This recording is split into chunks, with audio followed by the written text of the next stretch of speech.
स्वागत है आप सभी का एजुकेशन की 98 यूट्यूब चैनल में। फ्रेंड्स, आज हम कवर करने वाले हैं भारतीय इतिहास का 15वां अध्याय मुगल काल, जिसका समय है 1526 ईसा से 1857 ईसा।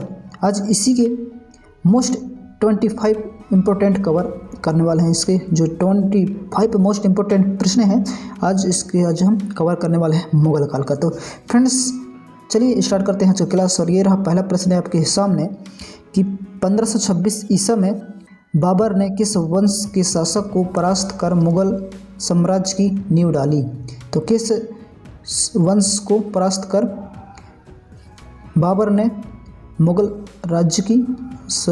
साम्राज्य की नींव डाली थी। तो किसको परास्त किया था? लोदी वंश को। किसको? लोदी वंश को। ऑप्शन नंबर बी इसका सही जवाब हो जाएगा, लोदी वंश को। अगला प्रश्न है, पानीपत का प्रथम युद्ध कब हुआ? पानीपत का प्रथम युद्ध कब हुआ? तो पानीपत का प्रथम युद्ध कब हुआ था? 21 अप्रैल 1526 को। ऑप्शन नंबर बी इसका सही जवाब हो जाएगा। अगला प्रश्न है, बाबर ने प्रसिद्ध तुलगाम नीति का प्रयोग सर्वप्रथम किस युद्ध में किया? तो किस युद्ध में इस नीति का प्रयोग किया था? ये पानीपत के प्रथम युद्ध में है। ऑप्शन नंबर सी इसका सही जवाब हो जाएगा। अगला प्रश्न है, भारत में ग्रैंड ट्रंक रोड बनवाई थी। तो किसने भारत में ग्रैंड ट्रंक रोड बनवाई थी? तो ये बनवाया था शेरशाह सूरी ने। ऑप्शन नंबर बी इसका सही जवाब हो जाएगा। अगला प्रश्न है, गुजरात विजय की यादगार में अकबर ने किसका निर्माण करवाया था?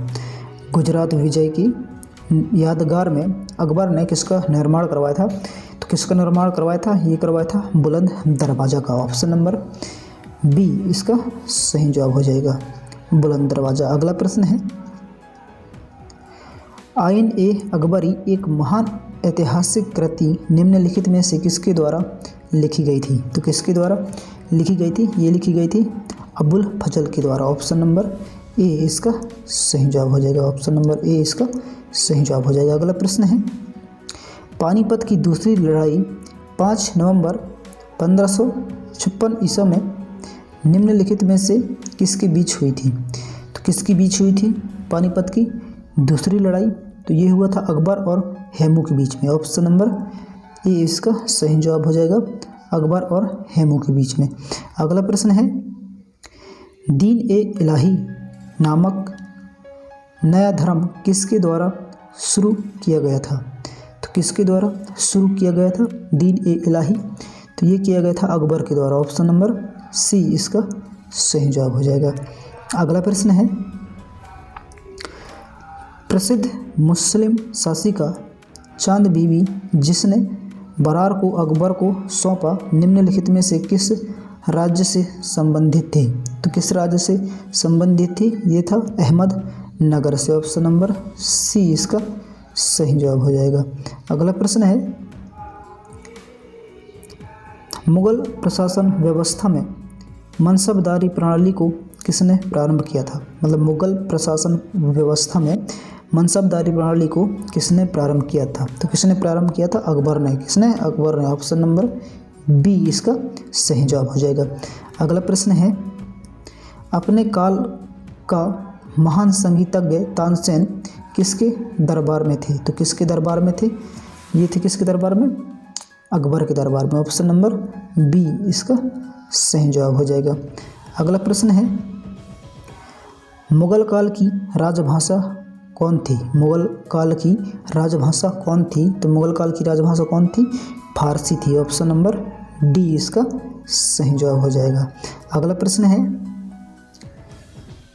सती प्रथा की स्थापना करने वाला मुगल सम्राट था। तो किसने सती प्रथा की स्थापना की थी? ये किया था अकबर ने। किसने? अकबर ने। ऑप्शन नंबर सी इसका सही जवाब हो जाएगा। अगला प्रश्न है, किस युद्ध से भारत में मुगल राज्य की नींव पड़ी? किस युद्ध से भारत में मुगल राज्य की नींव पड़ी? तो ये पड़ी थी पानीपत का प्रथम युद्ध से। ऑप्शन नंबर सी इसका सही जवाब हो जाएगा। अगला प्रश्न है, मुगल चित्रकारी किसके शासनकाल में पराकाष्ठा चरम को प्राप्त किया था? तो किसके शासनकाल में प्राप्त किए थे? ये किए थे जहांगीर के शासनकाल में। ऑप्शन नंबर सी इसका सही जवाब हो जाएगा। अगला प्रश्न है, निम्नलिखित में से किसने अकबर की जीवन कथा लिखी थी? निम्नलिखित में से किसने अकबर की जीवन कथा लिखी थी? तो किसने लिखी थी? ये लिखा था अबुल फजल ने। ऑप्शन नंबर ए इसका सही जवाब हो जाएगा, अबुल फजल। अगला प्रश्न है, किस मुगल शासक ने भारत की वनस्पतियों और प्राणी जगत, ऋतुओं और फलों का विशद विवरण अपनी दैनंदिनी डायरी में दिया है? तो किसने दिया है?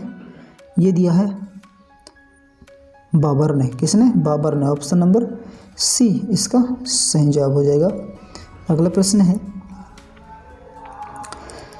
शेरशाह की महानता का उद्योतक क्या है? तो शेरशाह की महानता का उद्योतक क्या है?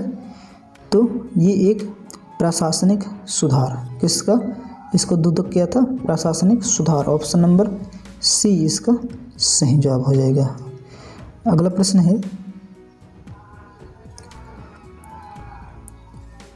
हुमायूंनामा किसने लिखा था? हुमायूंनामा किसने लिखा था? तो किसने लिखा था? ये लिखा था गुलबदन बेगम। ऑप्शन नंबर ए इसका सही जवाब हो जाएगा, गुलबदन बेगम।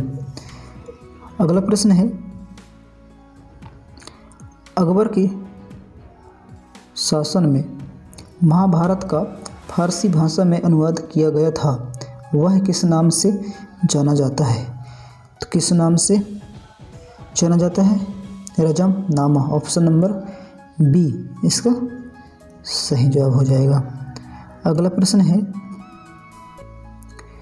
किस मुगल सम्राट ने सैयद भाइयों को हराया? तो किस मुगल सम्राट ने सैयद भाइयों को हराया? किसने हराया था?